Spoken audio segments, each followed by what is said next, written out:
Hello. I was on the high school football team my senior year, and we were not very good. We were 0-10, which was very discouraging, being on an 0-10 team. But after the game, my dad would always try to boost my spirits. He'd say, "Listen, Nick, it doesn't matter if you win or lose because you didn't play." So nobody really cared there. I've had lots of jobs. Right now I work at the Olive Garden, and everybody knows their motto, "When you're here, we treat you like family," which is why they wanted me to move out and get a real job.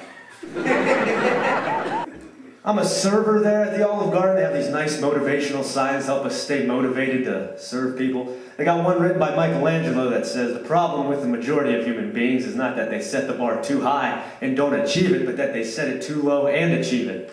Thank you, Olive Garden. Thank you for that. I will serve the breadsticks now. I do have a younger sister. My mother always wanted us to play along as kids. We wanted to play that telephone game where you get 2 cups and a piece of string and you attach it. My mom was too cheap to buy the string. She just gave us 2 cups and told us to play cordless. I didn't always know that I was going to be a comedian, though. The realization hit me while I was in college. I was taking a music class. When I was playing the piano, I tickled the ivories and they laughed at me. I actually met my first girlfriend in that music class. Yeah, she told me she liked me and wanted to know if I liked her back, so I told her to turn around. You got nice breastplates. Those are good. I went to school at Old Dominion University, and I thought when I went to college I'd be able to take any class I wanted and that the teachers would be up to par. I did not find that that was the case. I had to take a geometry class, and my teacher couldn't stay on course. She was always going off on tangents.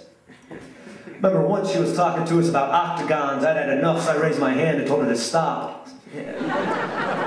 That's kind of an obtuse reference, right? Worried about that from the wrong angle. I didn't take a lot of classes. I didn't think I was going to have to take it. People would push their religion on me in college. I took a statistics class, and there was a Mormon in there who kept telling me that Jesus was the answer. That's what he'd say every day. "Nick, Jesus is the answer." And that's why I had to take statistics twice. So apparently the mean of these numbers was not Jesus. It was 7. I do all my shopping at Banana Republic because I find their clothes appealing. I never know what to get people for situations. I had a friend of mine who recently broke his pointer finger, so I wrote "get well" on an index card. I am thinking about starting my own business, though. I'm going to open up an all-Jewish male coffee shop called Hebrew.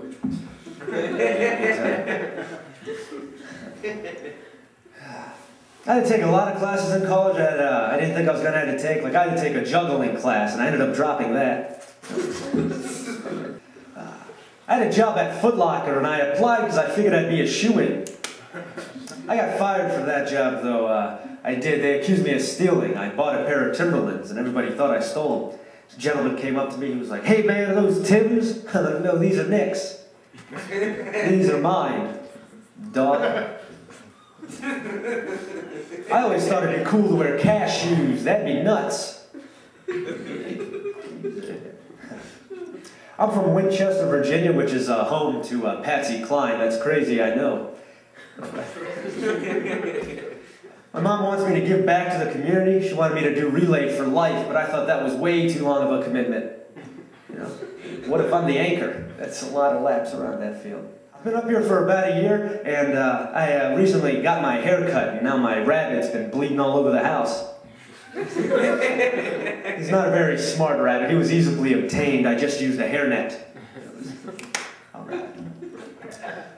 I had to go to my barber, and he's a director as well. He just gave me a small part, so that was enjoyable. He took me on 2 auditions. One was for a fishing show, and I didn't get cast. They were looking for somebody with some sort of a catchphrase, and I just couldn't think of a hook. A lot of my friends have real jobs. I have a friend who's a professional chess player. She gets paid by check. This is it was ridiculous, wasn't it? This is her first year on the tour. She's a rook.